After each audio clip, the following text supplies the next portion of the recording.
You are listening to a Nerd Room podcast production. We, the Nerd. Bunch of nerds.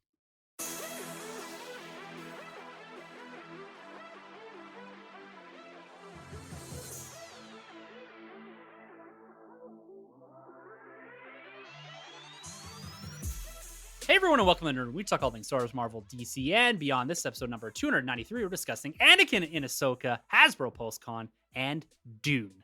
I'm your host, Tim. I'm Troy. And I'm Carlos. How are you feeling after DC fandom? We had a really intense week last week, filled with DC discussion, content made for all of us. And now we're migrating over to the week after, and we've got a custom-built podcast for our dude, Troy, right here in front of us. Not only are we talking about Anakin Skywalker in the Ahsoka TV show, the Disney Plus TV show, we've also got Dune to digest here. Our boys, Carlos and Troy, are going to walk you through their thoughts on Dune. We've got Michael B in the mix here, Val Zod becoming a reality, and we've also got Hasbro PulseCon, where we see reveals from everything from Transformers to Ghostbusters, Marvel Legends, Black Series. It's been an intense week, a really diverse week, and we're really leaning into that tag, Star Wars, Marvel, DC, and beyond here, boys. But like I said, this is all for our boy Troy here, because Anakin, I gotta tell you, man, big surprise for me, and I can't wait to get into discussing this. And I know you're excited. And I know actually all of us were pretty pumped about this news. So we're not gonna waste any time, and we're gonna jump straight into it this week, guys. This week in Nerd.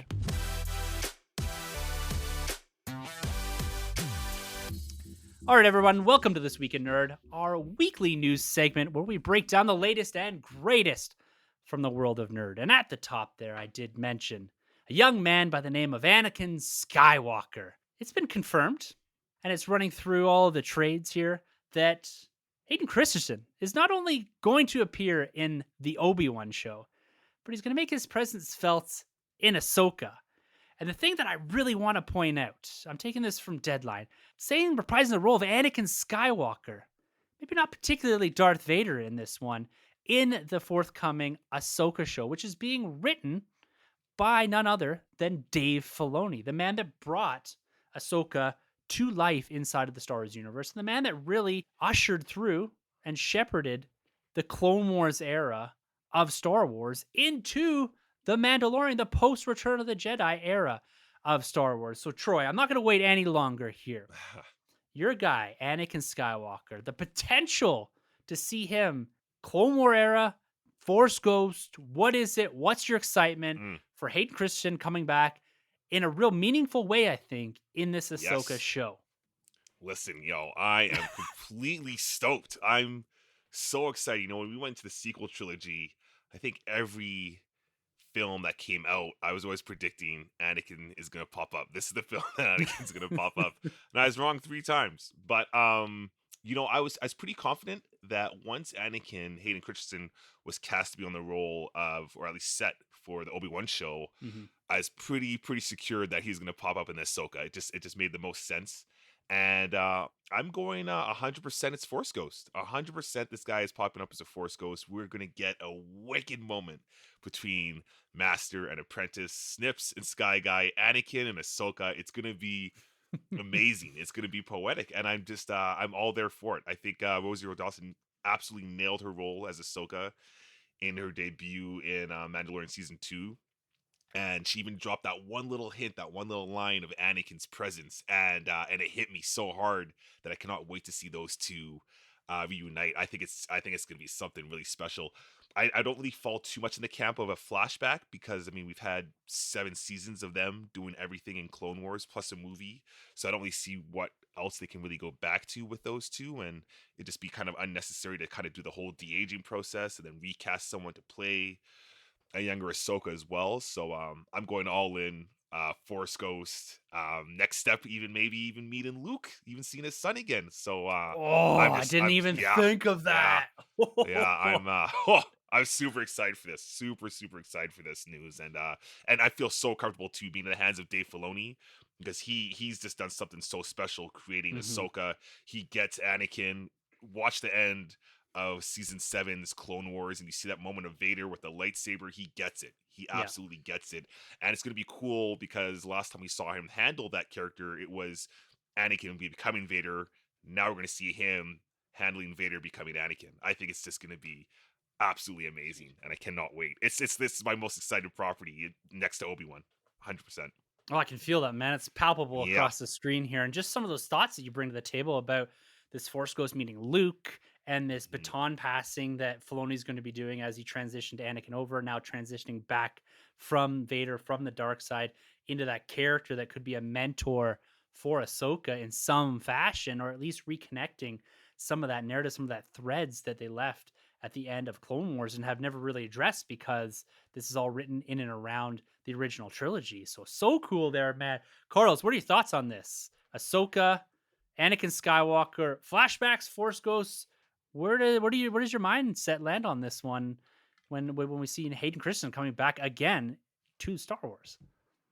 Oh man, this was like huge news, and kind of like I said when you dropped it in the DM, it was like I would just kind of finish work, and I got an email that I'd been waiting for, and I'm trying to work through this thing, and then I hear this screaming from upstairs, and it's like, "Daddy!" And I'm just like, "What?" And I'm kind of like in that crisis mode already with this email, and I'm like, "What? What's going on? Like, why is this in my house?" And then like my daughter comes flying down, she's like, Hayden Christensen's gonna play Anakin in Ahsoka.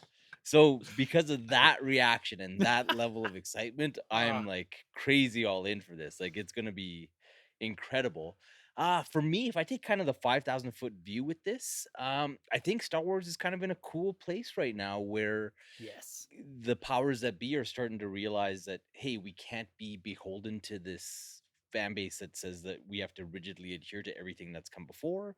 We need to play around a bit and kind of put these pieces in place and allow people who maybe didn't read all the comic books or the novels or watch all 6 seasons or 7 seasons of the Clone Wars to experience all these cool things like the Ahsoka Anakin relationship and see that in all its glory. And if they want to go back, they can, or maybe we'll just bring it to them in another way. So I think Troy is bang on the money where it's going to be Force Ghost stuff, but I really, really, truly hope that they give us a bit of that flavor of Anakin and his prime during the Clone Wars as Commander Yeah. Skywalker doing his thing with the clone troopers, and you know, like in the throes of war, you're going to be looking a little older and a little more haggard, anyways. So who cares? Like just and Hayden, he aged really well, anyways. Hmm. So bit of makeup and off you go. And then yeah, with as far as Ahsoka goes, you'll probably have to look at de-aging Rosario and putting some work into it because we've watched her grow up Yeah. over the years, kind of thing. So you'll have to get that one right, or maybe you go with really young Ahsoka and you just have her as a different actress, kind of thing. But I think it would be cool to bring the experience of that Anakin Skywalker and him as her master to a wider audience, Hmm. right? Because there's loads of people that probably don't even know that the Clone Wars animated series exists, right? But who love Star Wars, but haven't been able to explore it too far outside of the movies. So yeah, I'd like to see them do that. But worst case, if we just get Force Ghost Anakin, that's pretty freaking cool too. Like I don't think anybody expected this to be coming down the pipe, so that's amazing. And like what Troy said about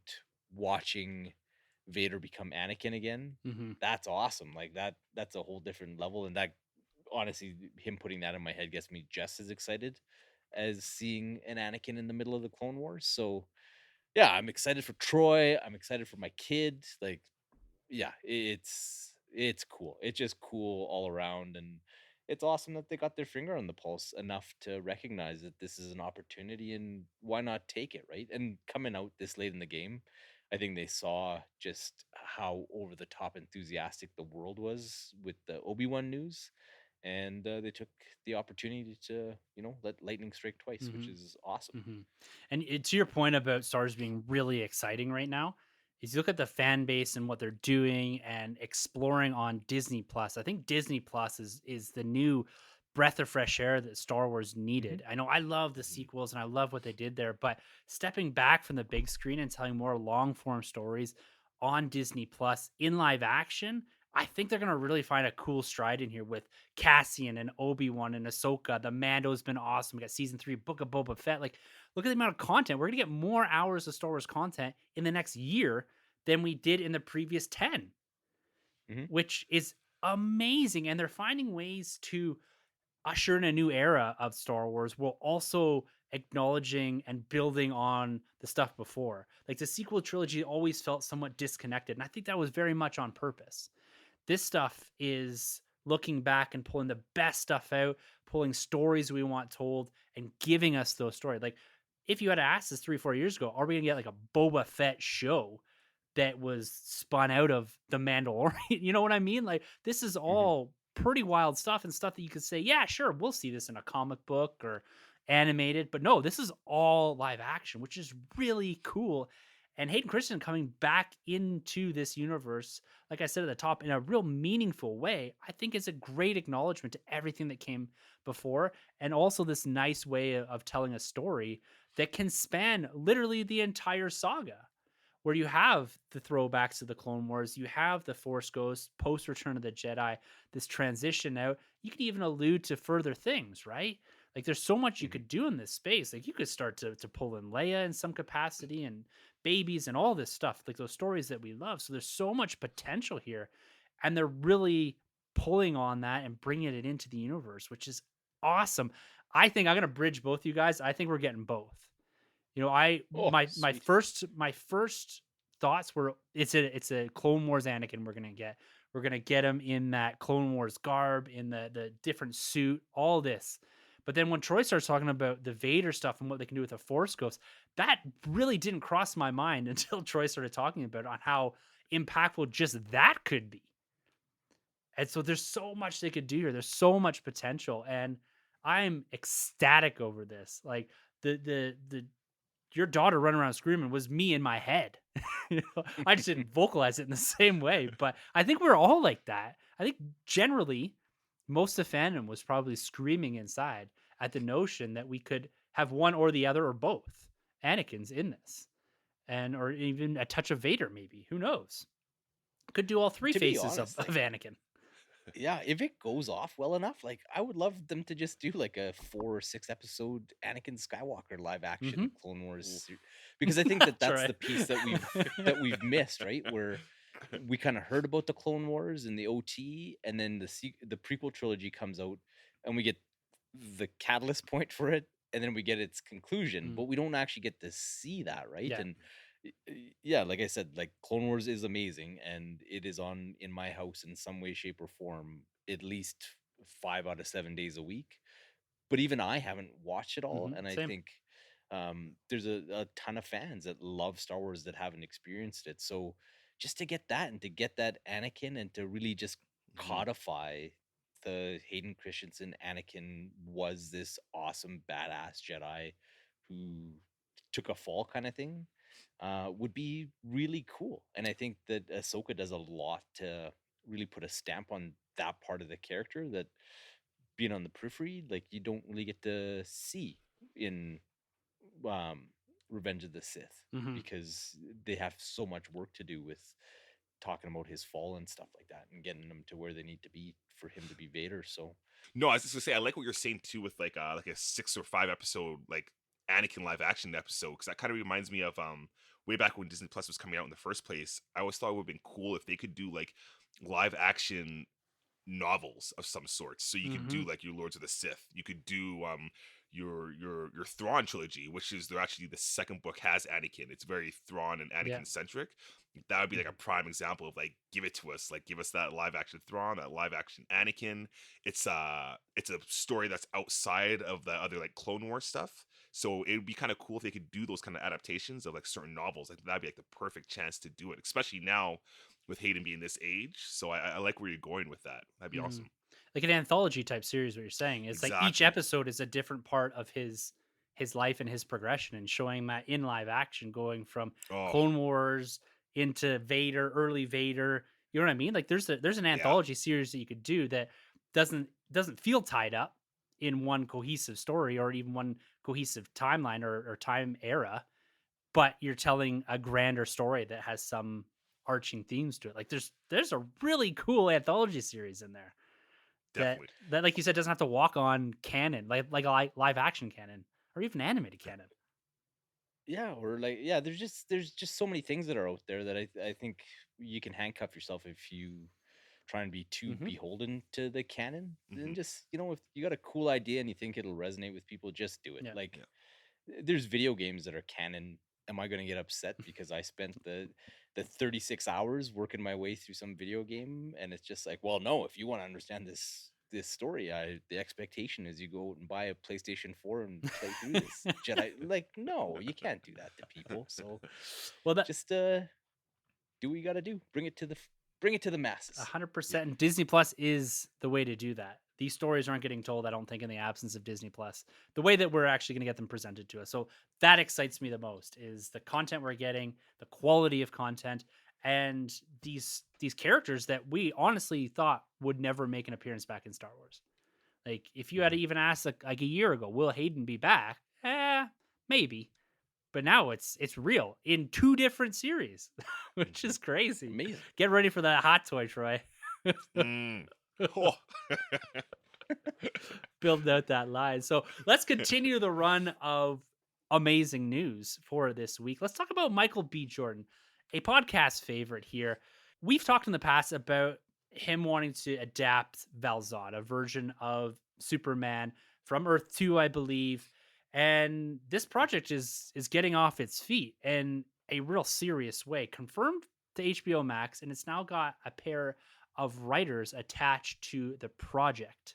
Now, you have to forgive me here. Darnell Metter and Josh Peters will be writing this to adapt the Val Zod story for HBO Max. Not sure if it's a film or a TV show, but none other. They're bringing this character to life. Michael B is at the forefront of this. He has been behind this for quite some time. He's kind of moved into this producer director role that he's kind of moved into for Creed 3 and potentially extending that into this Val Zod story and really taking a an ownership role over this character and getting it developed for HBO Max and continue to build out what is going to be an awesome slate of characters making their first appearance in live action on HBO Max.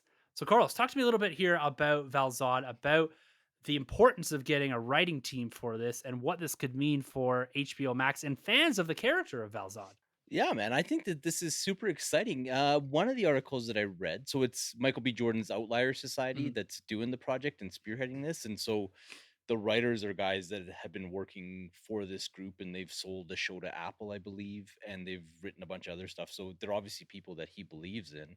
And much like your point with Disney Plus, this is something that we wouldn't get under a conventional model for trying to bring these type of characters to life, but with HBO Max, it gives you the option, and I'm pretty excited about it. And the fact that they're doing it as a series, I think, will be a massive benefit to the character of Valzad because he's pretty cool in that his origin is quite different than Clark Kent or even Calvin Ellis, in that he arrived on the Earth 2 version or Earth 2 from his version of Krypton, and he was co opted by like their kind of corrupt government or whatever, and he was in the shadows type of thing. And he was later liberated by the Justice Society of Earth 2, and he didn't want to be a hero for the longest time. So there's a pretty cool story that I think would get lost in just trying to cram it into a 90-minute to 2.5 hour movie type of thing. But here, when you can have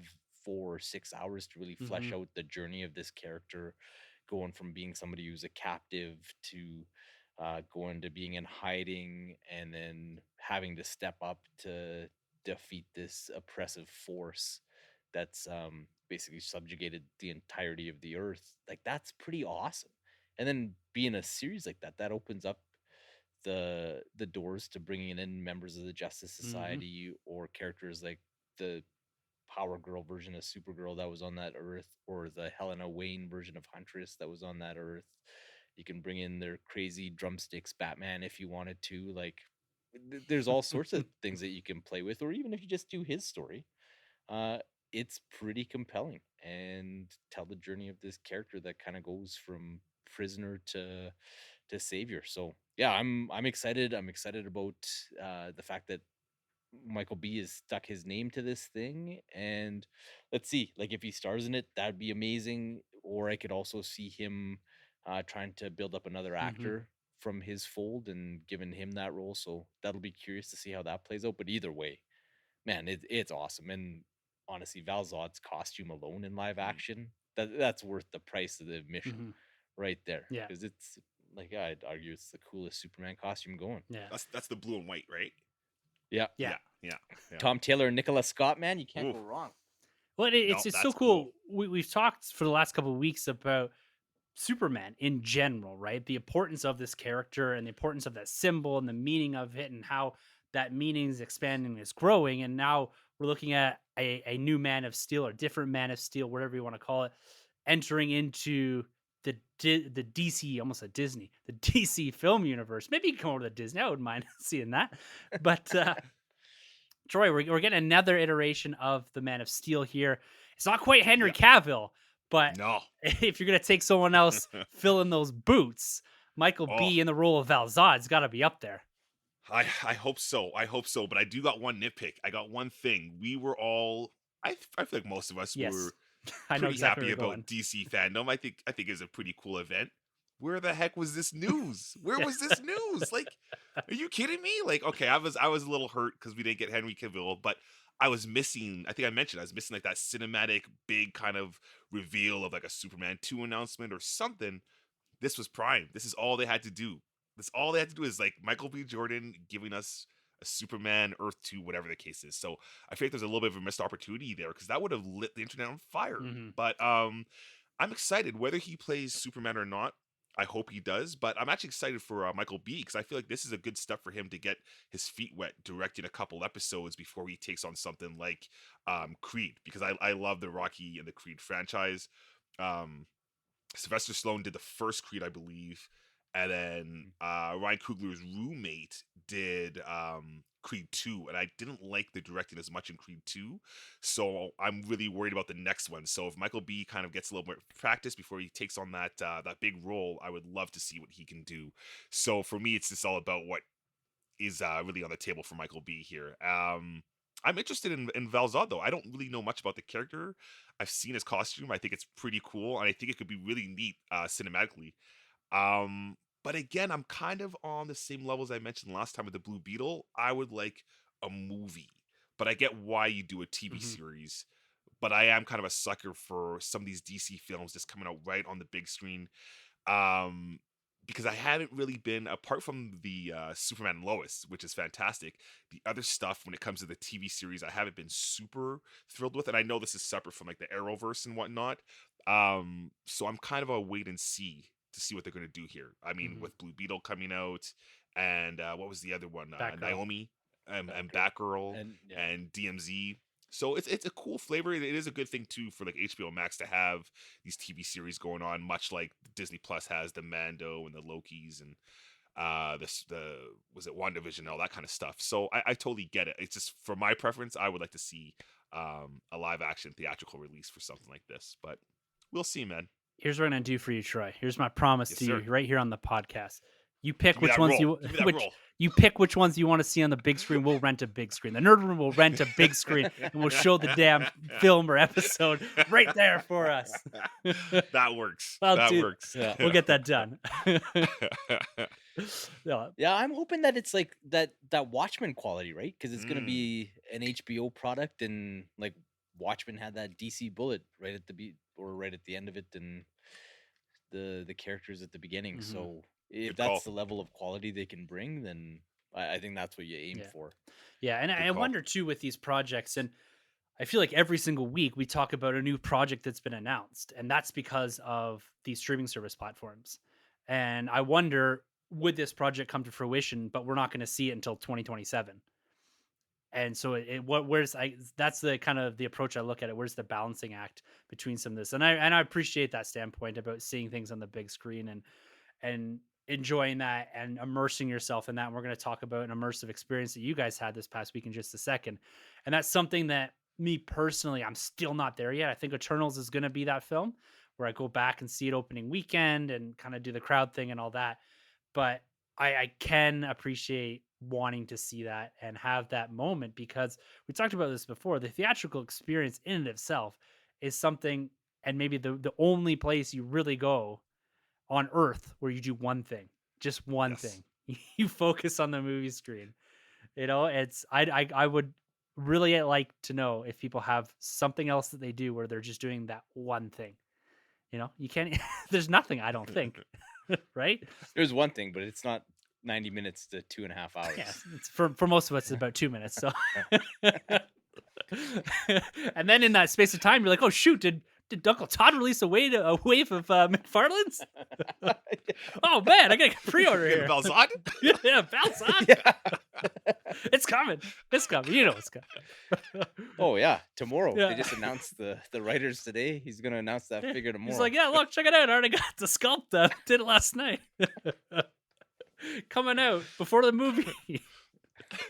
So yeah, very exciting stuff from DC there. We came off a big weekend, Troy. You're very much right. Like, why did they let Deadline break this? Just throw it in. So we got Michael B, Val Zod. I can appreciate that missed opportunity too. But let's talk about this theatrical experience that you alluded to here, Troy. Now, Dune. This is a movie that just came out this past week. Denis Villeneuve. I think I said it right there. I butchered There it. you go, I man. butchered it on our last live stream, and I took some heat for that. But it's his next big epic debut to $40.1 million, and that is inclusive of the day and date release. So this also in the US, which is your biggest market, or one of your biggest markets for this film, had that HBO Max release day and date with this. So this is I think Villeneuve's biggest debut ever. And so that's impressive. Pandemic era and day and date release on HBO Max. So most of America had the option to watch this for free or with their subscription to HBO Max. This is a big draw. And this is very well received by critics, by audiences. It's being hailed as a visual masterpiece, which doesn't surprise us coming from his previous films that he's put out there, like Blade Runner 2049 and that. So we're going to turn it over to you guys here to give a spoiler-free discussion about Dune and also the other exciting announcement. I'm not going to be one to break that here. You guys are going to do that we did get today about Dune. And if there's going to be a spoiler, just throw a spoiler tag and we'll just make people know. But I think it's going to be similar to the Venom conversation where you're going to have a discussion that's non-spoiler, but not on purpose. Yeah. So over to you guys. Let's hear what your thoughts on Dune, the spectacle that it was, and this cool news that we got today. Yeah. Well, you know what? I'm gonna throw it to my man Troy first, because we all know that you're a massive fan of Denis Villeneuve, and coming off that Blade Runner 2049 hype. What was your headspace, man? Heading into this thing, getting ready for that opening day, and then how did you see it, and what was the fallout of that first viewing, man? Oh man, so for this film, Dune, I know zero about this property, absolutely nothing. But Denny is one of my favorite directors, and going into it, at least I believe it's meant to be Roger Deakins, the same cinematographer that did Blade Runner. But I don't know if he. I thought he was going to be doing this one. I don't know if he is. If you were to watch Blade Runner 2049 and watch this film, you would believe it's Roger, because I think Deakins is also doing the Batman. So going into this film, I was already like, okay, man, the scope, the scale, it's going to be something impressive. And I went in, and visually, I was blown away. Visually, I could not believe what I was seeing on the big screen. Like the lens and the scope, and like if you watch Denny's movies like Arrival and Blade Runner, you get a real appreciation of like the scale of like these vehicles that he kind of just brings out of nowhere. And it's impactful, and like the epicness and the grandness too of like some of the houses in this film. And man, could I ever see the influence of what Star Wars is taken from this movie? Because I've always heard the tales like, yeah, George Lucas was inspired from, Flash Gordon and Dune and what have you. And seeing this, I was like, holy smokes, there's a lot here. But it was really cool because there's so much emphasis and focus on just like Dune itself, and not these other planets and not all these other things. and the acting. Timothy Chalamet, this guy just continues to blow me away every performance this guy does.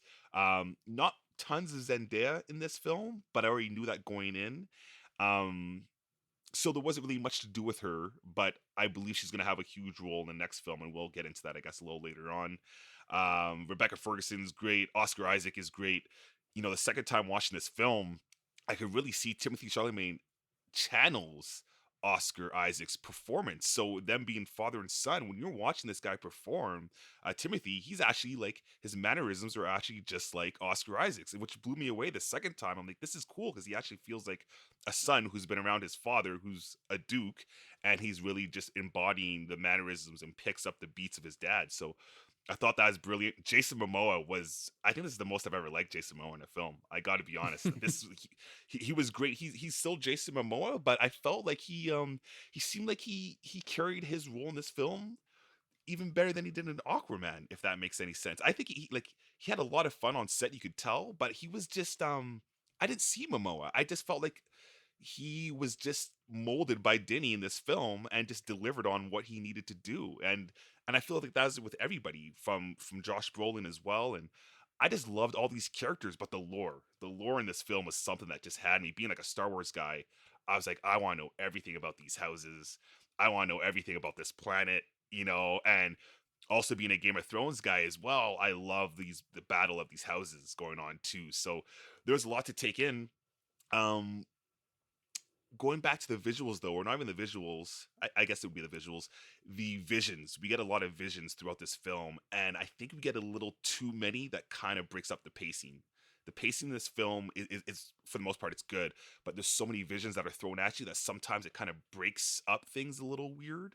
So that's like one little default. And the sound mixing. There was sometimes watching it two times over, I was like, man, what the hell are they saying? There's some things because it's some of the speech is very Shakespearean too, and so when you're trying to hear certain things, I'm like, what are they saying? So that kind of drove me nuts. And also the film, it's not a complete film. Like it ends and you're like, man, like no, like I need more. I need part two, like right now. It's not like It's even half a book, Endgame isn't and it? Infinity War. Like you know, when Infinity War, you know there's gonna be Endgame, but Infinity War ends where you're kind of like okay, like it's like an Empire ending, but you're like okay. Whereas this kind of ended, and I was like, no, like I feel like there's more. And me not knowing anything about the books and the movies, I realized okay, this was literally half of the first Mhm. book. So I thought that was kind of interesting, but no, for the most part, man, I loved it. It had like the Man of Steel effect on me, where it just marinated. The more I thought about this film, the more I was like, oh my god, I love this, and I love this, and I love this, and it was great. I had a great time. I still like 2049 a bit more, just because they go different places visually. So my eyes not so like sandy, if that makes any sense. It's that Anakin, that It's Anakin that that is Anakin. I hate it. yeah. You know, but I had a lot of fun. I think it lived up to the hype. Is worth the wait, and I cannot wait to see the next one, man. This is something you got to see on the big screen. Oh my god, so good. Yeah. Well, what else is there to say? But you know what? I will piggyback off of what Troy's last point was in that, like, anybody that's listened to the show knows that I feel that the art kind of stands for itself, and you should be able to unplug and immerse yourself if you're watching something at home, in the theater, um, wherever. However, I did kind of want to support the good old Canadian boy Denis Villeneuve and this project, and I listened to Timothy Chalamet, who I think is also a good old Canadian boy, and they're pleased to go see it on the biggest, brightest, loudest cinema that you could find, and so that's exactly what I did. I was totally the jerk, and I bought my daughter and I the two center seats in the middle of the theater, in the middle row of the biggest IMAX in the city, and then watch those little social distance seats create that bubble around us. And it's like, sorry, folks, Denny demands it. But yeah, like, this is a movie that absolutely, it's no hyperbole, must be seen on the big screen. It is complete, the visuals. So it's Greg Fraser actually was the cinematographer Okay, for this right. So it one, wasn't Deacons. and Okay. yeah, and he's the dude that's doing the Batman as well, which, Oh, okay. yeah, the glory of both from the what we saw in the trailer. By the way, I got the Batman Oh, trailer in going to see it in that IMAX screen, so that was a transformative experience for sure. Um, but seeing what he and Denny cooked up as far as the visuals go on that massive screen, but then the sound and the sound effects and the score Mm, by Hans Zimmer, it's almost like another character for the mm, movie. It's so immersive and so evocative and just carries you through this film in and out. And just the designs for the ships that he had come up with, so simple but yet so inventive, like mhm. the mechanics for like their big sand crawlery type things and The the little grasshopper looking planes that thing or the yeah, dragonfly that they looking thing? fly. Yeah, the dragonflies that they fly around in, all like it made sense. And it's one of those where we're so used to movies where they throw so many things at you. It's just like, um here's a whole bunch of different ships and they're coming at you really fast and you're overwhelmed by the sheer volume of them. With this movie, it was very sparse and there's very few things going on, but they just lingered on them and they allowed you to see how they worked and how they functioned and the things that they could do, and it almost had more of an impact because you were seeing less and you were like in that cockpit with the pilots and whatnot, and that was cool. And just the sheer scope of things. And I'm one that, like, I don't like a movie where you're lost in sand or lost in snow Mm, for the entire time. And when you're on Arrakis, like, yeah, you're in this sand dune basically the whole time.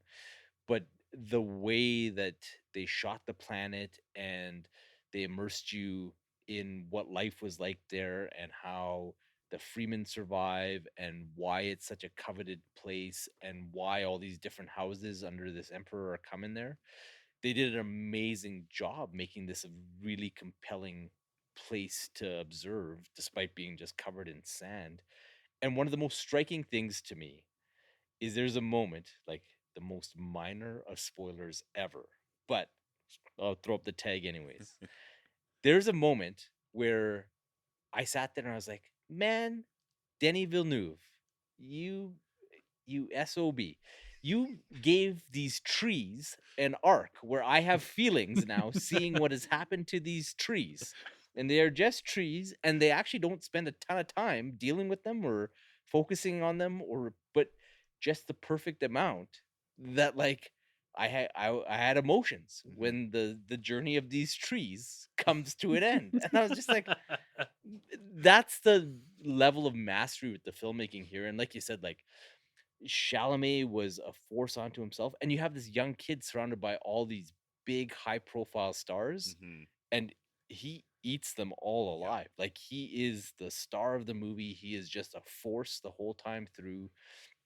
Oscar Isaacs is wonderful, and they did such a good job with the relationships. Like, Oscar Isaacs is his father and this duke, and then Rebecca Ferguson as his mother, who's actually just the concubine to Oscar Isaac's character, but they have like a very loving and meaningful relationship. But she comes from another group of people and how they influence not only their family, but the role in the larger world. And much like yourself, I had zero knowledge of Dune. I had never read the books, never seen any of the movies.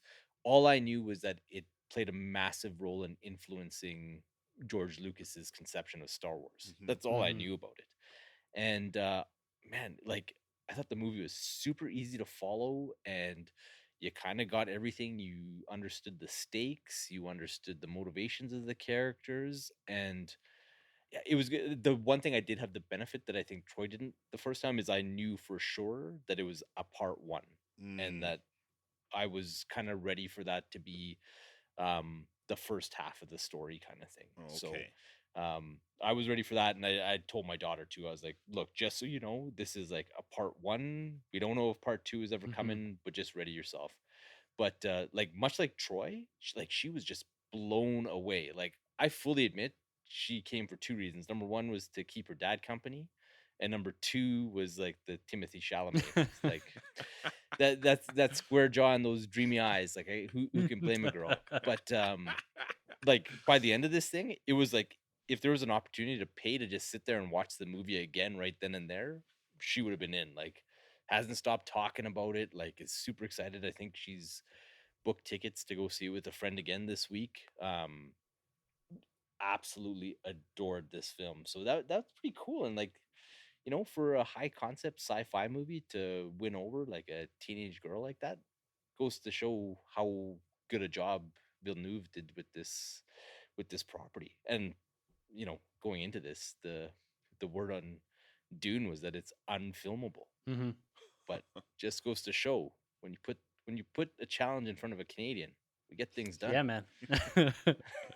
This listening to you guys talk about this and the discourse online and listening to the Vigilante Boys talk about this too. This is the first film in the pandemic era that I have serious FOMO over not going and watching in the theater right away. I didn't get it with Tenant or Venom or even Shang-Chi. None of those. I was like, it's fine. This one, I'm getting like movie experience anxiety over it, where I'm thinking like, shoot, I'm gonna have to just pull the trigger, pick a night, and just go watch it because of this type of discourse and this discussion that's happening about this film. And then there's the news. I'm gonna let you guys, Carlos, why don't you take it away? What's you both alluded to here, but what's happening with this franchise now? All right. Well, just today, after much hand wringing and lamentation online before, and much angst and anxiety in our DM after we saw the movie, despite all of that, Legendary Pictures today, because they were the ones that actually hold the hammer whether or not it happened, but Legendary Pictures announced that they have greenlit Dune Part 2 after just how well it performed both in theaters internationally and then on HBO Max. I Mhm. guess must have been a factor for them. But yeah, Dune Part 2 greenlit. Like the cast is all excited about it. Hans Zimmer is like, I got more music to bring for you guys. And even Denny, I think it was yesterday, maybe the day before, there was an interview with him, and he's like, I've done all the heavy lifting. All the world building is done, all the character development is done. And he's like, I got big, spectacular plans to just give you this out out and out action Oh, filled set piece after set piece. But coming from that guy, it's going oh, to be amazing. And yeah. with Paul's visions, you kind of see the places that this thing can go. And I don't know for sure where it's going and or how concrete his visions are, but man, I am just captivated by it. And even just seeing, like, we haven't even talked about the house, like a couple of the houses coming together Mm. and a couple of the houses falling out with each other, but just seeing how that plays out and just the differences in them, how they operate and how they carry themselves, and to be able to experience more of that with the sequel has got me crazy excited. And don't worry, Denny, one of the conditions that I saw was that it's theatrical Yeah, exclusive. So they Yes. gave him Yeah. that. that's a common tag that we're seeing on everything now, exclusively in theaters. Yeah. No, No, and that's really exciting. I can't wait for part two because they also mentioned that Zendaya is going to be the protagonist this time around. It's going to be like her Mhm. movie, which is cool. And the action sequences, because this movie there's a couple cool action scenes, but the one that's not really spoiling because I think it's in the trailer, but basically when Timothy Chalamet becomes like the White Ranger and reveals that he has the blue eyes, I thought that was like awesome. So if we're gonna get more of that in part two, and like that last sequence that we see involving a worm, I'm not gonna spoil Mhm. anything.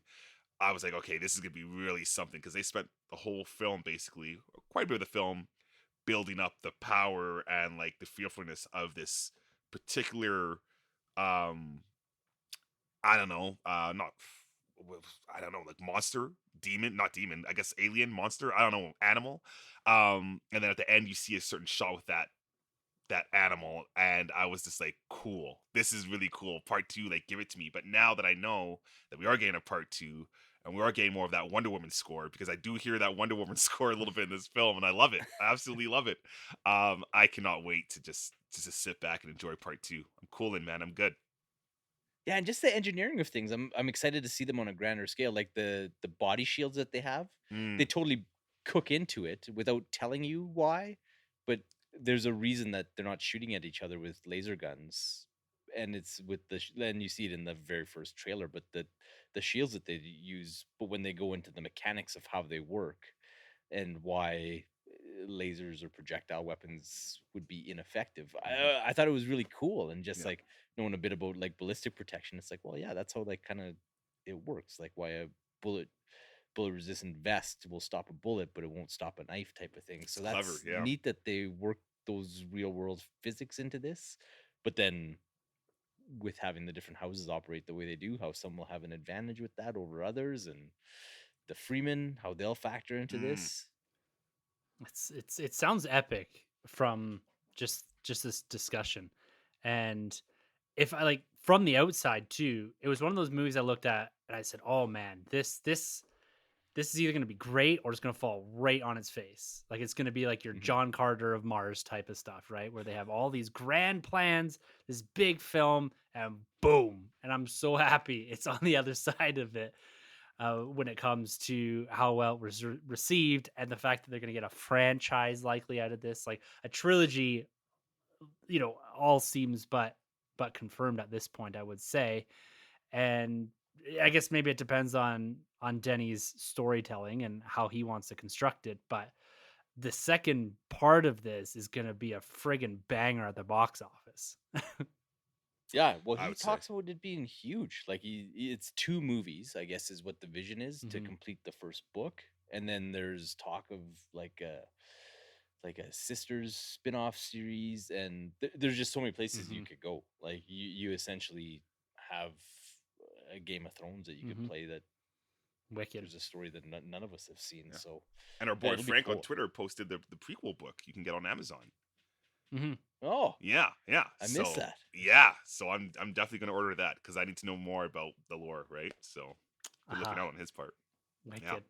Awesome, guys. Well, there it is. Dune, spoiler free from the boys here that have experienced this in the theaters. And like I said, I look forward to actually consuming that here. Maybe after Eternals, maybe before. I don't know. We got the mother-in-law coming in, so I might be able to jet out for a moment to catch a film on my own here before Eternals comes Y- out. You might need to escape to Arrakis. Never know how those in-law visits are going. It's the first one in 2 years. So, well, we've seen her, but first time she's coming here in 2 years. And my wife and I said, okay, as soon as you get here, we're leaving. You can have the kids for a little bit. We love our kids dearly, but we got to get out and go for dinner or a movie or something. It's been a while. So, anyways, guys, I appreciate the insights there for Dune, but we got to move on to toys. We love talking toys here, action figures, collectibles, and Hasbro PulseCon really provided that for us and spent a little bit of money, future money, that is. Well, we're going to see some present money right now coming in a few minutes here. But it was a 2-day event, and it really was a showcase of the upcoming slate of figures and a slew of new reveals, both new and old, from franchises that we hold near and dear, like Ghostbusters, Transformers, G.I. Joe, Marvel, and of course, Star Wars. This, I have to be honest with you guys, we've gotten a lot of like these Fan First Fridays and Fan First Mondays and GI Joe Wednesdays and all these type things.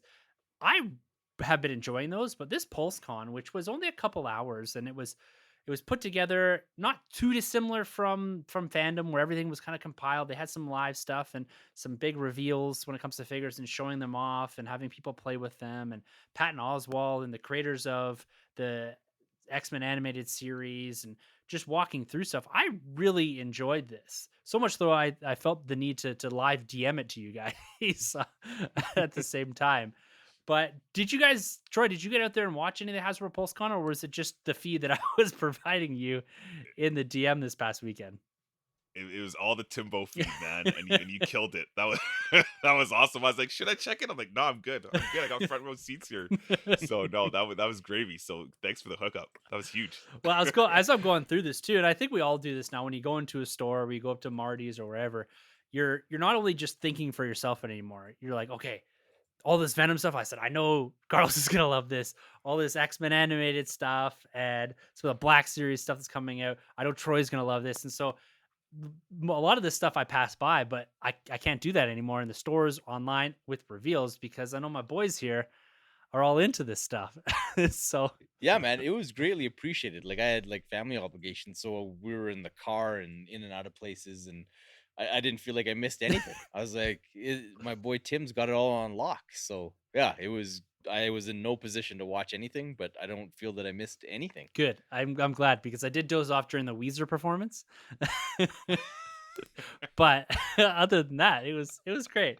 It was a really cool experience. It's up on the Hasbro YouTube page. It's worth checking these out from time to time because it kind of gets that like big toy convention feel, but you're in the seat on your couch or wherever it was. I was actually at my kitchen table eating lunch with the kids and just flipping out over certain reveals here. So day one was really focused in and around Ghostbusters, G.I. Joe, and Star Wars. Now, Ghostbusters, there wasn't really any reveals because we're so close to Afterlife here, but they're really building out that line. We've seen a lot of the retro stuff. I've seen it on shelves. We've seen it, the allusion to more Afterlife stuff. I've got an Ecto 1 in front of me here. We've got the Plasma Series figures dropping, which I picked up a few of those, but no big reveals except for a tease for a first Ghostbusters HasLab project. Now, HasLab was busy over this Hasbro PulseCon, and the first tease here was the Ghostbusters, which then they teased a bit more, and it's going to be an electronic proton pack. I'm in trouble with HasLab. I've managed to avoid all HasLab projects up until this point. Galactus is awesome. The Sentinel's awesome. I didn't do any of the Vintage Collection, the Razor Crest, or anything like that. The Back the Barge. I've stayed away from it. But they kind of found my wheelhouse here, and this proton pack. I don't know, Troy. Are we gonna buy a couple of these and just like walk around? Man, you know, I remember being a kid. I had some of the Ghostbusters figures, but I always wanted the proton pack Yeah. with the what's it called that like sucks them in, like the little The trap? case, the little. Oh my! The You remember ghost 'cause you trap? could step on it, and it Yeah. would like Yeah. I love that. I never had it, but I always wanted it, man. And I'm not gonna get this one, but it just totally reminds me of like being a kid that day or those back in those days. And I think it's so cool that Hasbro is giving us something like that. That's amazing. I can't wait to see the kids of today actually go out there and well, I don't know if they'll get this. This is pretty hefty. Yeah, I think it's Maybe made for not. like us. It's made for us, right? It's made for those guys at the cons. Yeah. You know who you are. No, that's cool, man. That's really cool. I'm digging it. And G.I. Joe too. They have a HasLab project on tap right now as well. And this is the hard part about HasLab right now. They're kind of cannibalizing themselves. In the past, they've been good about, okay, here's your Sentinel. We're gonna let this run its course, give you a bit of breathing room.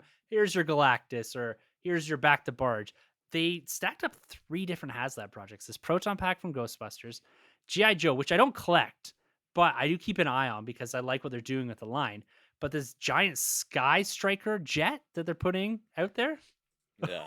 Oh man, that thing is like totally the nostalgia for like my generation Yes. of kids, right? So the Sky Striker and the Tomcat were the 2 big planes, right? And it was everybody's dream to Wow. own a few of those and own the USS Mhm. flag and land those things on there. And yeah, nothing I ever had. And I was always more Transformers kid than GI Joe kid. But How big yeah, is it?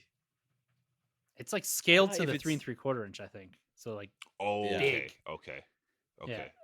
Like I don't know the exact measures, but got to be like a foot and a half long, I would think.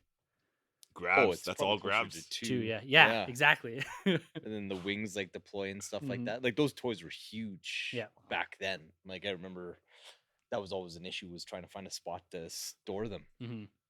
because I had like the Tomahawk helicopter and it was like took up my entire It's closet. huge, man. And that like USS flag like that. My cousins had that. That thing is 6 feet long. It's absurd. Yeah, I remember this kid named Frank on our cul-de-sac had the USS flag, and it was like his parents would notify all the neighborhood kids for it was like a special occasion. It was like Christmas. They would bring it out of the basement, set it up, and we could play with it for like a week or so because it took up the whole living room, and then it had to get collapsed down again and put away. It's like, ah, we'll let you know next time the flag comes back to We're port. deploying it. That's amazing. And I'm gonna keep talking HasLab stuff here. We'll get to the details of Star Wars in a bit here. But the other project that HasLab threw up in front of us was the previously announced 6-inch Black Series scale Rancor. Now this is something that I had previously made a commitment that I was going to jump in and support no matter what it was.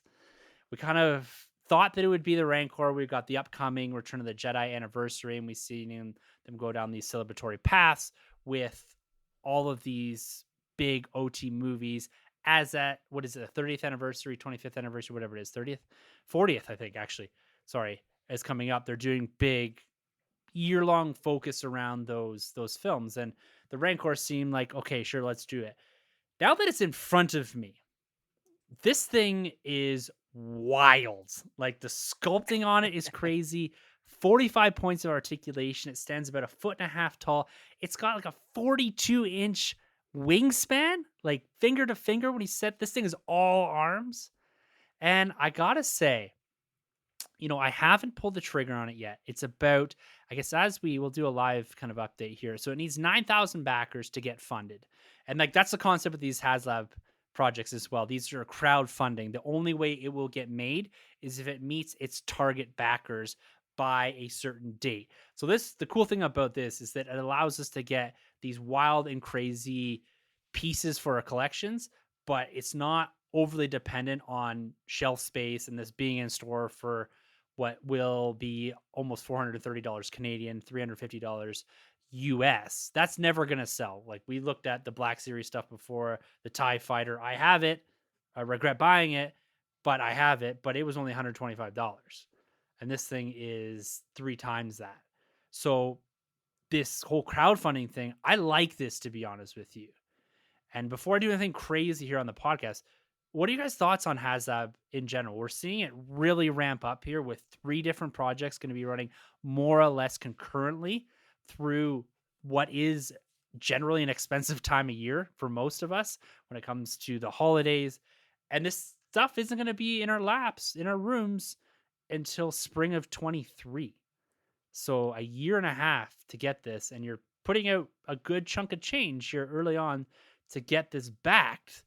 Carlos, HasLab, do you like the concept that they're putting out here? And like, Mattel's doing this with Mattel Creates, and so this isn't unique to Hasbro, and the crowdfunding isn't a new idea, but it's newer in the toy space.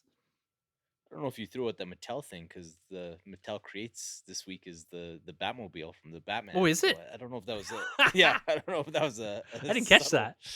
subtle hint, but I think it's pretty cool. And like, while they have the 3 or 4 of them going right now, at least they're spread out over different lines. And I don't know anybody that collects the GI Joe stuff and the Star Wars stuff, and the Ghostbusters stuff all concurrently hardcore. So maybe it's spread out enough. But I think it's cool that you give these things an opportunity to exist, uh, without having to straddle a retailer with Yeah. trying to move these big expensive products, kind of thing. So yeah, it's neat. And the few that we've had so far have paid off for the backers, because inevitably, when people start getting these things in hand, it seems the folks that decided to pass all of a sudden decide that they want them, and the additional figures and whatnot that Oh, they yeah. put out with The them. tiered up, yeah. Yeah. Yeah, the tiered figures, like, those seem to sell for a premium on eBay. And the actual products themselves, I know, like, that barge, everybody thought it was ridiculous. And I got a couple buddies outside of you guys that were pretty big Star Wars fans saying, like, this is so stupid, like, who can store this thing, and yada yada yada. I didn't think it would get backed and funded. It did, and now it's pretty coveted. Like, tons of people are looking for it, and it's hard to come by. So yeah, it's kind of a neat thing. And as long as you're aware that it's coming out and want to put your dollars down, yeah, it's cool. And hopefully the products are good premium type product, and off you go. Yeah, and it's the whole concept too around the different tiers they get back. Like, this Rancor in particular needs 9,000 backers, and I'm assuming there'll be at 11,000 backer mark where you could get another Black Series. A Rancor Keeper seems like a must for this figure if it does get backed and you get to that next tier. Maybe a Luke with a big giant bone or something to that effect. A Twi'lek maybe gets, once you get further backing. We saw those tiers getting reached with the Galactus, with the Silver Surfer and the other Herald and the head swaps. And so they make it attractive. And the way I'm looking at it with the Rancor is, yeah, it's $400 and something for me right now. But as those tiers are getting reached, it's knocking $50 per figure, just retail price for the most part, off of that. So that Rancor to me gets cheaper and cheaper once we get to those levels of backing. And we're looking at 45 days to back this. It's got 3,638 backers at this moment of the targeted 9,000. So it's getting close, not quite there, but it's almost halfway back within the first couple of days. And yes, you're going to have that big influx towards the start of it, and you're going to see it peter out here until they start teasing stuff, what's next, and all that to get people going on it. But the concept in general, I'm there for, because to me it's a pass or it's a go, right? You're given that choice and you can make that decision, right? And I kind of like that. Troy, is the Rancor, is there any chance that you're going to back this thing, or is it just too damn big?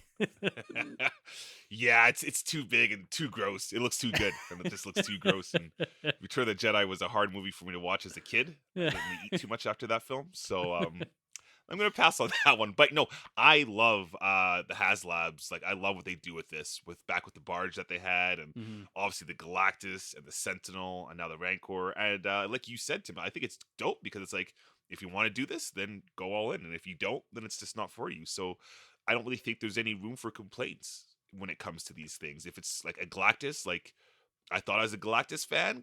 Clearly I wasn't as much of a fan as I thought I was, because else I would have bought that thing, right? So, and I think he looks great. And I think our boy, Goody, he has the Sentinels, and like, and Ryan as well. I think he got 2 of those. And when you look at those figures, it's just like, oh my goodness. Galactus is 32 inches, you know, Yeah, and when you it's see his huge. heralds next beside him, and you could have Silver Surfer, like, you know, hovering on above his hand. You know, it's such a cool look. And I just can't wait to see the choreography come out of the Rancor, because you mentioned it, like a Twi'lek. If we get one of those, and Luke with the bone, it's gonna be pretty cool. And the cool thing is too, is like, yeah, they're pretty expensive, but you know, with a hot toy, you got to worry about the fabric of some things and over posing them. But with this guy, he's plastic, so you can every day go and fiddle with this figure and change him, and not feel like you're gonna break something. Man, you can get right So down on it's your very knees toyetic. and give him a hug, and you get his arms right around you, right around No your kidding. shoulders too, man. You can put him in the car seat. You know, take him around with you. So it's cool. So I really like what they're gonna do. And you know what? For me, I'm really curious to see, like, what's next. Like, what's the next? Like a crate dragon? Like, where are we gonna go? It's got to be Mando. It's crazy. It's got to be Mando. Yeah. So, Yeah. but Yeah. guys, I gotta put you both on notice right now. I'm gonna back the Rancor in this episode as we speak. I've got all of my details filled in. I get free shipping. So here we go. I'm going to be backer, what I say, 3,600 to 39 or something to that effect. I'm going to push the button right now. Do I got your guys' support on this one? Full support? Yeah, All absolutely. you, man. All you. Yeah, and you know it's real, folks, because his internet blanked out for just a second on this side, because Yeah. it needed that horsepower to push through the pulse. Here we go. Credit on card that is Hasbro site. Yeah, credit card is in. There it is. Boom. Backed. Rancor. Here we come. What is it? Spring Shoot. 2023. The Nerd Room. We will have a Rancor. That's amazing. This is almost as special as when you guys all declared you're pregnant at the same time. It's like we bring a new baby into the family. It's gonna weigh more than my child. All right, there it is. So by thing to all of you Black Series collectors, all you Star Wars collectors out there, if you don't want to do this, that's cool. But I want to see the positivity online. I want to see people that are backing this. I want to similar campaign to the Back the Barge and the Razor Crest and all this. I think this is a great way for community to come together, support something cool, because if this doesn't get back, there's not a great chance we're going to get any more Black Series HasLab stuff for quite some time. So this is the metric. This is the bar, the hurdle that we need to get over as a community to ensure that we do get Troy's Crate Dragon, this 4-foot long thing sitting in his nerd room down the road. We need these giant, crazy, very cool and unique pieces, because in another 30 years when, or maybe longer, hopefully longer actually, when our kids are cleaning everything out and they pick it up and they say, why is there a 1.5 foot tall Rancor with this 42-inch wingspan? Why am I cleaning this out of here? That's what I'm looking forward to. Not in Oh, 30 totally. years, I'm though. totally I got to give myself a little bit totally more. waiting for my kids to be down here and just be like, you know what? I can't even be bothered to sell it. Just pitch Yeah. it. So there it is. There is the Rancor purchase backed. And I hope you guys will do the same and join me in this quest so that we can pine and wait and hopefully get that Rancor keeper at a minimum. I want to see it here. I want to be a part of this. That's why I did it. Was a big reason I wanted to be part of the first 9,000. And I have full confidence that we'll get there as a community. So there it is. Actually, I just want to clarify. Is Troy now committed if to make a crate dragon that he has to buy this I thing? think so. shoot. I think so. Oh man. Oh man, that thing would be the size of a Yeah, man. it would be. It's gonna be huge. It's gonna be absolutely huge. It's gonna be like Dune. It comes with a whole bunch of sand people. Oh man, looking forward to that. So let's talk about the rest of Hasbro PulseCon here outside of the Hasbro. The Hasbro stuff was very exciting, and I have to go explain to my wife why I just spent $400 on a piece of plastic. But that is a conversation for future, Tim. So let's talk about some of this other stuff. I want to get into the Marvel because the Marvel was very exciting. Marvel, they're always doing something different because they have the comic stream and they have the movie stream. And I find that always keeps me guessing as to what they're going to drop. And it also makes it easier for me because I have a hard line between the comic stuff and the MCU stuff. I'm a diehard MCU collector and I'm able to put aside some of this comic stuff. But when they have reveals like they did this past week at Hasbro PulseCon, I sometimes question that hard line. And I really start to think, am I going to walk over that from time to time here? And I think for some of this stuff, I will. So I want to talk about the animated series X-Men stuff. Troy, you've been collecting this for quite some time now. And I did not realize that we did not have a yellow suit animated series Wolverine yet. Is that true? Is that the case? Is this the first time we're seeing this figure in this line? Yes and no. So we've had the yellow suit done 2 times, well, even 3 times. One with the Hulk, one standalone, and then one with the love triangle wave with Okay, yeah. Cyclops and Jean. But what they're doing here is it's stylized, so it's actually cell shaded to go with like the actual cartoon. Wicked. So if you look at like the 3D model of Wolverine, you'll see like there's slight hues and like shadow effects throughout his costume. So it is very reminiscent of the animated series. They really capture that look, him and Jubilee as well. So it's a really cool look. Going off the model, it looks like it's the exact same buck, but his ears are more of like the animated. They're a lot longer Okay. and pronounced. So it's a cool look. But I gotta give credit to my boy Carlos because like I was telling him in the DMs, I remember a while back Carlos was talking about Marvel Legends when we got him in the game, and he's like, I would love to see the Marvel Legends kind of adapt more of like the DC like designer series where they will kind of feature like different artists like a Jim Lee looking Batman and what have you. And here they've kind of done that, at least not from the comic side, but the most beloved animated series when it comes to Marvel, the X-Men line. And I think that's so cool and so telling of what they're doing here. And who doesn't love the X-Men animated series? So I think this is a big win for Hasbro doing this because they've pumped out a lot of the X-Men stuff. It seems to do okay. I have seen some of the X-Men stuff still in the pegs, but everybody loves like the tiger striped Wolverine from the animated series. I think this is a must have. If you have any love for the X-Men, this is a must have. Wicked. And I love the box art, like the VHS covers that it Yeah. comes in. That to me is almost a buy. And I don't buy any Oh, yeah. X-Men stuff. I don't buy any comic or animated series stuff. But when they revealed that was the card art, basically, this VHS style. Whoa, that is amazing. cool, man. It's gonna look so cool on a shelf. Have some of those stacked up with the X-Men sitting in yeah. front. Because they're like emulating the was it Pizza Hut that had the VHS tapes? What was it that had the VHS tapes you could get? I just remember think going to you like could my just buy 'em. Blockbuster. Yeah, I You thought. could rent them. Yeah. Well, yeah, Because they had I have volumes, such a right? Yeah, Yeah. yeah, and you get like 6 or 8 episodes on there or whatever. Yeah. But yeah, like I have such fond memories of that cartoon. Like my buddy and I just loved it, and we'd collect like the Toy Biz figures or whatever. Or, like I would do Batman the animated series, and then we'd hunt the X-Men for him.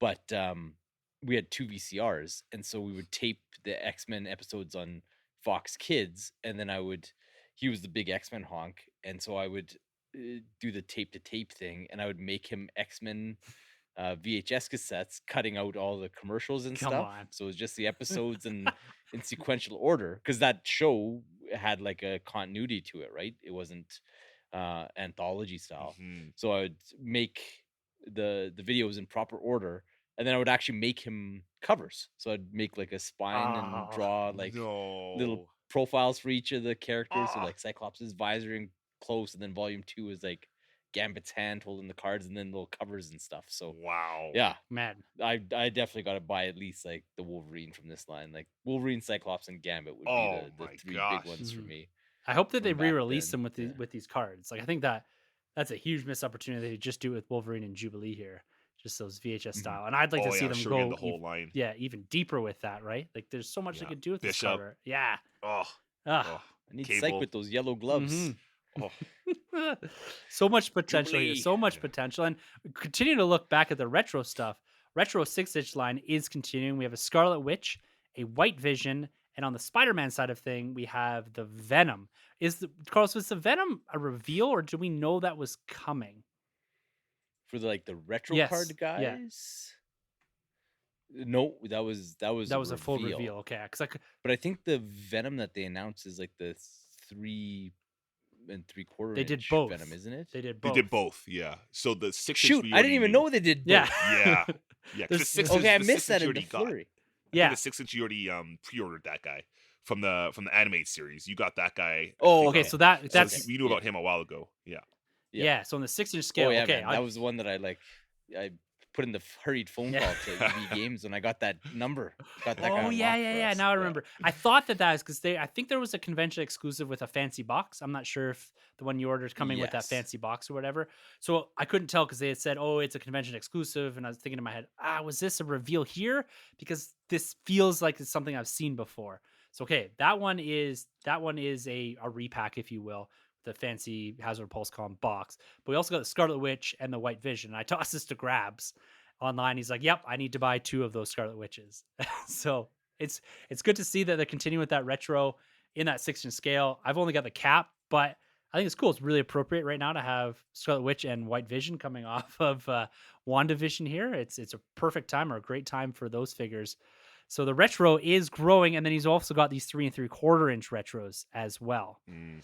Now this one was something. You get Wolverine, and you get a Phoenix Jean Grey, and you've got Venom. Man, toy companies are pursuing you right now, Carlos. Oh, I know. Like I've been trying to stay away from those like 3 3/4 inch on the retro card. And like Troy hooked me up with the sweet gray Hulk and the unpunched box. I was like, sweet. That's like I don't have a Hulk in the gray Hulk look in my collection. I can just have him. But then you hit me with that Venom, and he's got like the Todd McFarlane no tongue type of look with just the teeth Oh. and there's something about Venom on a pink background, and that's exactly what they did on this box with the black and the blue accents on him, the pink. Like I gotta have like a pile of these things. I would Yeah. wallpaper a wall with that freaking figure. Like it's just a cool looking box with a cool looking Venom. Like I love it. So yeah, I'll be buying him, and yeah, I don't even know how many of the stupid other Venom I bought. So Just kind of yeah. blacked out. Oh, like I bought 3 the first day when I phoned in, and then I went in and I think I ordered another 2, and then yeah, I know there's at least 2 other times that I went in. So maybe we'll do like a giveaway or something. just so many Venom. There's so many, man. I'm worse than the guys making those movies with the symbiotes everywhere, just dropping them all over the place, willy nilly. Come on. Oh shoot, there's a red one. And then Troy, before I get your comments here on the retro stuff, the other wave of retro stuff they're doing is some 20th anniversary. I don't know if it's the 20th anniversary of Toy Biz or Hasbro getting licenses or whatever it is, but they're doing an Iron Man and a cap. And we had seen the cap a week or two ago, but we got the full reveal of what the card art looks like. And it's kind of a throwback to the clamshell Toy Biz looking stuff.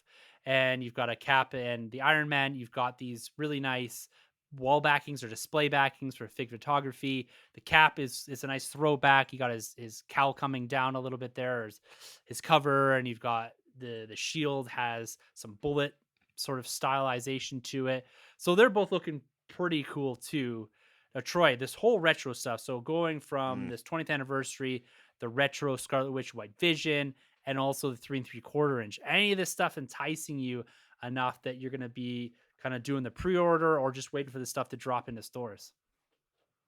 Oh yeah. So for these, I cool my heels and I get them in stores. Yeah. I found out with the 3 3/4 they hit here pretty hard. Mhm. That Wolverine, that Jean Grey, I'm all over. Like the 3 3/4 line, I love. Like I've never been one of those kind of guys, but when it comes to like this retro Kenner look, I'm just a massive sucker for them. So like I'm gonna get the Venom, gonna get Wolverine, gonna get Jean Grey, 100%. They look amazing. Yeah, the Venom obviously too, like the retro Spider-Man one looks fantastic. But for me, man, I love this Captain America Yeah. 20th anniversary Marvel Legends, harping back to the well, the Toy Biz era, because Mhm. with the card back, right? This Cap to me is the best looking comic accurate Captain America. He looks wicked. Like the Steve Rogers face, you get like the cowl kind of thing without the mask on. You get the effects all over the shield. His body is much like the last Captain America, comic accurate Captain America we Mhm. got, like the dark blue. Yep. But this one here is like comic accurate because you got like the light blue, plus you get the straps for the shield on the back, and he just looks so good. You get the pointing hand. Like when I saw this figure, I was like, I need this guy. The Iron Man, I think anybody that's kind of missed the opportunity with certain Iron Mans, this is the time to pick him up because I feel like they're gonna move away from this Iron Man because this is like the fourth time we've Yeah. gotten this kind of Iron Man. But you get like that cool 70s like porno looking stash. Yeah, man. That head sculpt something. Tony Stark. Like, there's something going on there. But he's cool. He's pretty cool. Like I like the reactor, like the shading that they added there, and it's overall good looking figure. I'm Tony'd out. I got a lot of Iron Mhm. Mans, but that Captain America to me is something really Mhm. cool. Yeah, man. No, everything for me is hitting. I'm getting all of this. Yeah. Except the Iron Man. The best Yeah. part about the Captain America reveal was the designer or the head guy there. He said, "I know I put holes in Captain America's shield. I know that you guys don't like that, but I'm sure you have another shield somewhere if you're that upset about it that you can go and replace the Captain Right? America shield with." He's like, "We're doing this for effects to add something different." That's hilarious. Good for him, man. Good for him. That's hilarious.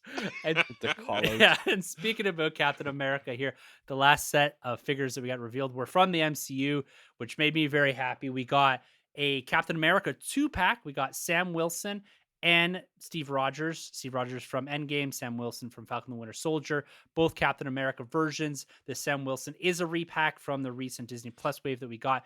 No wings, but we get a first time in the line ungoggled Sam Wilson head to go on to this Captain America. And we also got Captain America Endgame Steve Rogers. Again, it's a repack from the Worthy Cap, the Walmart exclusive, but it does not have Mjolnir. So that sculpt is awesome. That's a wicked figure. It's kind of a shame, if I'm gonna pull a little bit of downer on this, that the wings aren't in that pack with Falcon, and that Captain America Steve Rogers doesn't come with Mjolnir. He does have a new head sculpt that comes with him, more that Endgame Captain America or Steve Rogers look. So the head sculpts are the only new pieces, the 2 extra head sculpts in this set, which this one I'm going to wait on. I'll probably eventually get it, but I would say that this was probably a for sure buy for a lot of people if the wings were in with Sam Wilson Captain America. I know you probably feel that way, Carlos. Oh yeah, 100%. That's where I'm Mhm. at with it. If the wings were in there, I would guaranteed buy it. Like Mjolnir would have been a nice Yeah. touch, but yeah, it's just irritating that they didn't include the wings because it's like you've made them Mhm. already. You don't have to do anything, and the wings you've owned them, like you've held them in your hands. It don't seem to me like there'd be something that'd be very expensive to make. And to So be honest with you, everyone that's going to buy those Disney Plus figures for the Build-A-Figure, like if you're trying to entice people with the Build-A-Figure pieces, they've already bought them by the time Mhm. this pack comes out, right? There's no new clientele that you're going to be missing out on because they've waited for this pack. Maybe a few people, but to be honest with you, those of us that wanted that have already purchased those figures. So yeah, or you know what? It's a new pack. Just put some battle damage if you want yeah, to do something to exactly. Yeah. differentiate it or Mhm. something. But Yeah. I don't know. I kind of have a strong line in the sand where if I'm buying Sam Wilson Captain America, he's got to have the shield and he's got to have Yeah. the wings. So It's gotta be the full figure, right? Yeah. It can't just be the Yeah. guy at the end of the movie that's giving that great speech. He's got to be the guy that's flying, or at the end of the show. yeah, yeah, exactly. So, but they did make up for it, and this is where I'm going to go to you, Troy, to comment on both of these. They made up for it here for me in this updated Winter Soldier figure. Man, Yeah. the original one is okay, not great, it's okay. But this second one that they're now releasing, this is meant to be a flashback Captain America or Falcon and the Winter Soldier figure. So it's not actually from the Winter Soldier, it's meant to be a flashback. So it's the same thing, but updated head sculpt. The body looks better. He even made a comment when he's talking about this is that, and we talked about this lots, guys, about them getting concept art and them having to make the first pass off of concept art, and it's not always the best. So they like to go back and revisit and re-release updated versions of these figures. And Troy, you agree with me here? You know, we don't get the goggles, which I think is okay, just the face mask and the unmasked Bucky, but this is an awesome figure. We get the guns back, the knives. We're full steam ahead on that to represent the Winter Soldier the way he needs to be. But what are your thoughts on these MCU releases? Okay, so I guess I'll start with the worst. So I'll go to the Captain America and the Captain America dual pack, the Sam Wilson and the Steve. I think this is a really weird missed opportunity. Like you guys already said it, the wings that blows my mind that they didn't give us the wings. And I feel like you can find this Falcon anywhere. Why not just give us the Falcon costume from the beginning of the season? Like they haven't made that figure, so why wouldn't you just pack him? And Steve, Tim, I know you're gonna feel me on this one. Give us the first Avenger costume, man. That's the one we should have gone. I know why they did this because a lot of people couldn't get their hands on the exclusive Endgame. But in that case, then just make it a double pack of two Steves, one with Endgame, the finish, and one with the beginning. Oh, the come first on. Avenger. Like it's just I like that's such a missed opportunity. It blows my mind. So I'm kind of a little bummed about that one. I think I got two of these end games, so I'm good. But yeah, the wings is a weird one. But the best one here, man, is the one you just talked about, Bucky. Bucky is amazing. I think he stole the show for me. I feel like that face sculpt, both of them are absolutely incredible. It's a figure that I never got because I came in a little late. Yeah, I think you got him 2014. Yeah, 2014. Yeah, so I came a little late to him, but seeing what they've done here, he's by far, looking at this guy, it's my favorite Bucky. Like that is Winter Soldier to me. And even the poses they came correct on with this guy. He just looks right. Like he's got a presence to so him. Good. Yeah, because I could hear like that score, coming off from us. Yeah. He looks really good. The weapons are there. So Carlos, I know you're all about that guy too. Man, I'm just gonna have a blast with this guy. So I can't wait to get my hands on him. But I think overall it's a really good show. I just had some criticisms over that dual pack of Sam and Steve. Yeah, but I also get it at the same time. I totally get it.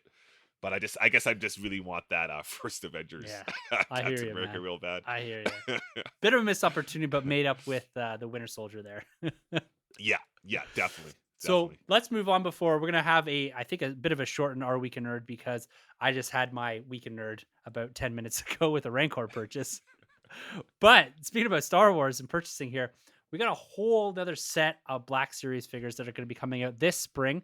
A lot focused around the Mandalorian. And so we got a first look at, I think, 5 or 6 new figures here. So we got, this is in the Black Series 6-inch scale. We got another Mando and Grogu pack with the big spider and some winter wash from that season 2 episode. We've got Cobb Vanth, who's coming at us from Tatooine with that red tunic and the Boba Fett armor, which I think looks awesome. We got Boba Fett from our first interaction with him. So pre-armor, kind of that cloaked look when we get him just going all Boba Fett in that show or that episode directed by Robert Rodriguez.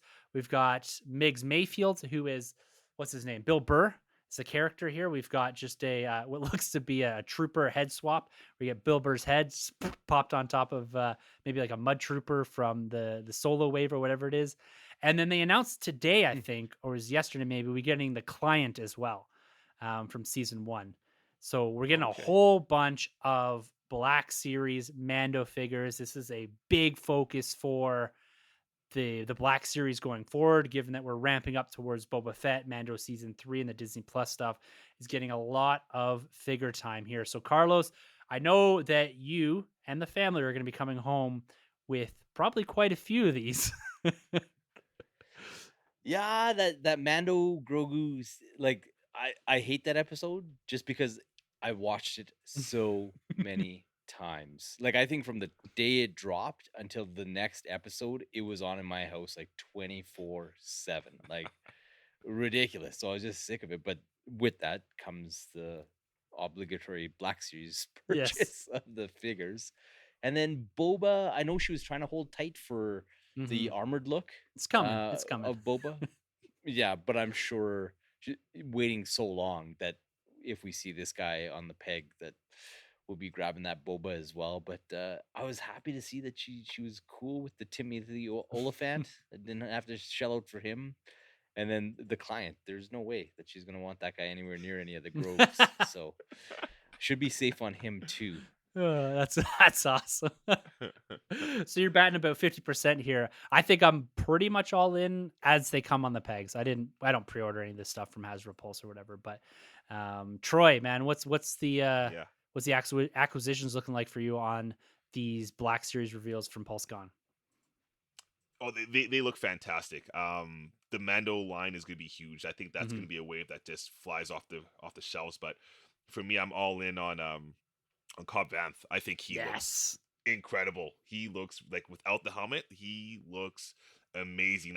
It's another one for our boy Jared out there. He's gonna definitely get his hands on the two of them. Also with the like the monk looking sand desert. Yeah. Boba Fett, right? They both look absolutely amazing. I can't wait to get my hands on them. I'm kind of like you. I don't know if I'm going to pre-order them. I mean, maybe I'll see what EB can do for me, and I'll give them a shout.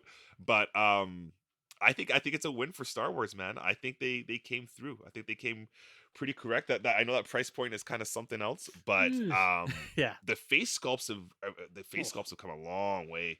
Man, like a long way. Just looking right now at some of these images, like Timothy Oliphant just looks. I don't know if it necessarily looks exactly like him, but he looks good. Like it looks like a really good looking figure. And yeah, I can't wait to get my hands on those two guys. Yeah, I'm looking forward to that too. I'm kind of sitting in the same space with the Cobb Vanth. I think him and the Winter Soldier for me took Hasbro PulseCon. Those are the two figures that stick out to me the most as being like, yes, these are two for sure buys. And hopefully not that $45 Walmart exclusive price tag on that Cobb Vanth, because holy jeez, we're gonna play the cooler on these ones a little bit here, Hasbro. Yeah. But you're right in saying, man, they're coming with the heat here, and I'm okay to sit on these for a little while, right? Like they will come, they will arrive, whether we find them secondhand, whether you find them in the stores, they are going to come. And they're not going to shortchange us on these, right? This is like the biggest franchise or one of the biggest franchises in the world. And I'm speaking just like of the Mandalorian, not of Star Wars. Like the Mando is massive and it's only going to get bigger. And so we're going to get so many more Mandalorian and Grogu repacks with slight washes on them. But I'm okay with that because guess what? You could pass on them. You don't need them. It's fine. Yeah, we already got we got Mando and Grogu, and then we got Muddy Mando and Grogu, and now we got Frosty Mando and Grogu. But we've only gotten like 2 Cara Dunes. What's up with that? Yeah, yeah. Troy wants his Cara Dune, Hasbro. We gotta wait for the recast. Yeah, right. The Lucy Lawless exactly. Cara The Dune. Xena Warrior Princess. And so for those vintage collectors, there's a whole bunch of stuff revealed there as well. There's a Cantina set and a Navarro set and a Reverend Fleet Trooper pack, I should say, doing some of these. And there's an Anakin, a Mace, and a Ahsoka, and Obi-Wan. So lots of stuff coming out there. So Star Wars coming in a big way. They did some pipeline reveals for the Black Series. We're going to get Princess Leia from Return of the Jedi. And we're going to get, there's, I believe, another Mandalorian coming and a New Republic security droid. So lots of stuff coming. We're going to start to see Return of the Jedi take it a prominent focus, I think, of the Black Series in tandem or concurrently with the Mandalorian, of course. So lots to look forward to from Hasbro, whether it's Ghostbusters, G.I. Joe, HasLab. Oh, I'm feeling that wallet right now, that burn. But Black Series, it's all coming, guys. I thoroughly enjoyed Hasbro PulseCon, and it just set us up for more success in 2022, and then also to 2023 with the HasLab stuff. So that, with all that being said, let's jump over for a quick Our Week in Nerd.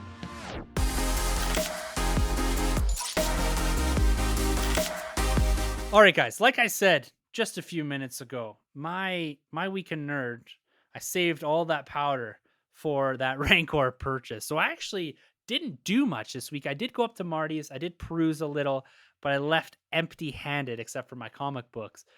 But what you guys get up to? You know, was there a big purchase? Was it a cool week coming off of DC fandom, coming off of Hasbro PulseCon, all the craziness around McFarlane and the Batman? Goddamn Batman. What did you get up to? Come on. Honestly, my weekend nerd, like a significant portion of it was taken up just watching that trailer Yeah. over and over and just basking in its glory. And I'm not even fronting, man. Like I watched it an obscene amount of times. And in fact, today I had to go to the office and I had like the withdrawal. I was like, what the hell? Like, why am I kind of out of sorts right now? Because I needed to watch the Batman trailer. Got home, watched it. I was cool again. Um, yeah, no, it was a pretty chill week for me. Probably the one thing that I'll boost is Batman the Imposter. So we get it had come out, I think it's come out 2 weeks ago now, but I hadn't had a chance to read it. And so fandom comes, Sunday morning rolls around, nursing a hangover through watching the Batman trailer over and over and over again. And then yeah, I grabbed this book and decided to give it a read. And it's written by one of the screenwriters for the Batman. It's got gorgeous art, and it's a black label book, and it's going to be 3 issues long, and it is, without it officially being a the Batman tie-in book, it is a the Batman tie-in book. It is 100% got that Pattinson Batman costume, and the versions of the characters that they introduce us to over the course of the book are ones that we've never seen before, so could conceivably be um, ones that could be implanted into that Pattinson Reeve version of Gotham City. So it's a high recommend for me. This is a Bruce Wayne in a mindset that we have never seen, a Batman operating like we've never seen before, and I couldn't believe how much I love this book. Like I said, I was nursing a hangover, and it obliterated that thing Wicked. because I was totally into it. And yeah, if you're riding high after that trailer and looking forward to the movie, I can't recommend this one enough. It'll kind of bridge that gap for you a little bit, and off we go. And then aside from that, I got something cooking, but it's one of those things that I don't want to. It's been so long percolating, I don't want to karmically wreck anything. So until like it's in like In hand. in the city or in my hands, yeah, not gonna put it out there. But it is pretty big time, and actually kind of something special for me. And like it's got a bit of the nerd room connection to it too. So Wonderful. see what happens. Yeah, so it'll be cool. But I don't want to count any chickens before they hatch, but they do seem to be hatching based on how things are A lot. progressing, We so. got, you want to draw. There's a lot of little eggs hatching everywhere all the time in our respective nerd rooms. So Troy, man, what did you get up to this week? Nothing at all. All I did was video game out. Unfortunately, I didn't get the chance to see the Batman trailer on the big screen like Carlos over here. 2 times I saw the original on the big screen, but no, man, the comics. I finally finished Last Ronin #4, Nice. and it's pretty cool. It's solid. You know what? It's not as good as the last 3. It's probably the weakest one out of all of them, but I'm expecting for a big finish. So we'll see whenever that next book comes out in like 2 months. But apart from that, What's the number on the arc? Is it like 6 issues, or is it an ongoing? I think it must be 6. Originally, I thought it was going to be 4 because it seemed like they're kind of doing something each issue. Mhm. But the book's been so delayed, so I'd imagine they're going to cap it off at 6 because they're starting to kill off some people 2 at a time now, as opposed to 1 at a time. So I imagine it's going to finish off at 6. 'Cause I'm hoping for a trade on that one. That'd be a good way to do it Mhm. because honestly, I feel like this book would be it's good, but I feel like you need to read it all in one Yeah. go. just to get that full effect. Yeah, especially with Yeah. the delays. Yeah. Especially with the delays. Yeah, it's huge. But yeah, man, I just kept it comic centric. I did that. I did the X-Men. I did the other like mainline Ninja Turtles book as well. And no, they've all been good. I need to get Batman 89 #3 though. I went to my one shop and it wasn't there, so I gotta find that one again. Shoot, man, Excited for that's that a good one. issue too. I Yeah, really issue like 3. that You're one. telling me. You're telling me that's what made me want to go out there and get it. So, and you know what? And I found I didn't realize I had Batman.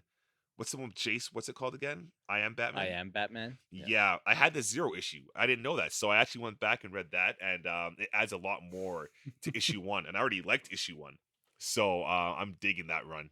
I'm really digging it, man. Yeah, it's a great book, man. It is. Great book. It is. I think when it's all said and done, it'll be great as a reader to read from start to finish. Not necessarily in the order that we've gotten him, but in the order Mhm. that you should read him in, from his origin leading all the way up to future state. I think it's gonna be pretty cool just to see that character grow. Yeah, it. like if I have a complaint about the next Batman, it's his rollout was kind of handcuffed because of like how they presented Future State, which in retrospect was cool. Yeah. Because it got you to buy into your Jace Fox, your John Kent, your Yara Fleur, all these characters and where they're going. Yeah. And Future State Gotham for that matter of fact. So that was cool. But then with just kind of the weird delays of waiting for Tinian to finish his thing, and then where they were going with the books and arcs finishing off, like you can tell there's a few spots where Ridley had to tread water Yeah. with getting Jace up to speed, because it's like, I gotta just, for no other reason, just kind of hit calendar dates type of thing. But yeah, now that it's going, I feel you, man. Yeah. I feel you. DC No, it's Comics, solid, man. Yes, hitting sir. on hitting on everything. I looked at that imposter that you mentioned there too, Carlos, and I was like, do I buy this right now? And then you DM me, you're like, dude, you have to buy this. Oh yeah, man. Like legit. Like I'm not fronting, but like the Batman hype is like neck and neck with mine. Neck and neck I'm with excited, mine. man. I'm excited. I'm excited. So I'm I'll half probably surprised you didn't run out and grab that Lego, to be honest. it's tempting. You know, if I see it, if I walk by the price point, it's like $40, man. That's reasonable for. I'm sure it's not like a huge piece, but it's pretty damn cool. It So- is pretty cool. Like you push the engine down and the stuff like pops up from the front really? and whatnot. Ah. Just like in in that first trailer, like when he's just revving the car. Yeah. Oh man, that's something else. Something else. Well, I'm glad that we all actually had, well, kind of a small week. My week got really big a little bit ago, but it's nice to cool off here, because I feel like as we go into the holiday season here and we get our next set of waves coming out, McFarlane dropped one, I think, during this record, and then there's inevitably going to be Probably. another Gotta one. check his Facebook. Yeah. It's gonna be funny because we're gonna check it and there's actually gonna be something there one of these times I say that. I wouldn't be surprised. Like, man, I was sitting reading that imposter book and I get a DM from our boy Chris Evans saying, "Hey, did you see this?" And like Uncle Todd's like, "Hey, this piece of Jim Lee, the Batman art, I made this too." I was like, "What?" I was like, "Where did this come from? Is this a figure?" And no, it's just like this 12-inch like statue thing that he made. Yeah, of course. But after he drops, like literally the trailer comes out for that movie and he drops the figure wave. I was just like, who does this? Uncle Todd. So that wraps it up for us this week. We had a lot of fun. We snuck in a movie review, got to talk about some toys. Michael B and Val Zod. We got to talk about Anakin Skywalker in Star Wars again. Unbelievable week, guys, and we hope you've enjoyed it. If you have any thoughts and opinions that you want to throw our way, you can always email us at nerdroom@gmail.com. You can find everything that we do over the nerdroom.net. The hunt is real. Even when it's quiet, it is still happening over on Instagram at the NerdRM. You can check our collections out there, what we're finding in the stores, we're getting offline, what we're just buying off Kachichi here and there. You know, there's always something happening in the background. So go over there, give us a follow, give us a check out. Our YouTube page, I'm going to start throwing this in at the end here too. Go over and check that out. We're trying to build that content out. We're trying to get that subscriber base up there. We're having some cool stuff dropping over the next couple of days. Guardians of the Galaxy game. Just throwing that one out there as a tease. I've got a Ghostbuster collection video coming out here to coincide with the drop of Afterlife. We got some live streams coming up, so go check that. Like, we're having some fun over there, building out that content, that video stuff, and leaning a bit more into the toys there as well. And what else do I usually say? Twitter. That's where we like to hang out, have these discussions, debate, throw toys, whatever at each other. So come find us there. Our handles are at the end of the episode. So with all that being said, guys, another crazy week in Nerd behind us and lots more in front of us that I just can't wait to discuss with you guys. But that's all going to have to wait until next week.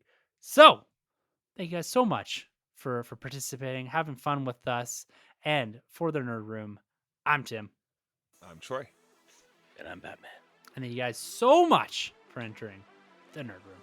This has been a Nerd Room podcast production. You can find our hosts Tim, Troy, Sanjay, and Carlos on Twitter at TheNerdRM, TroyTheBoy87, Sunjabi, and CDN Caped Crusade R.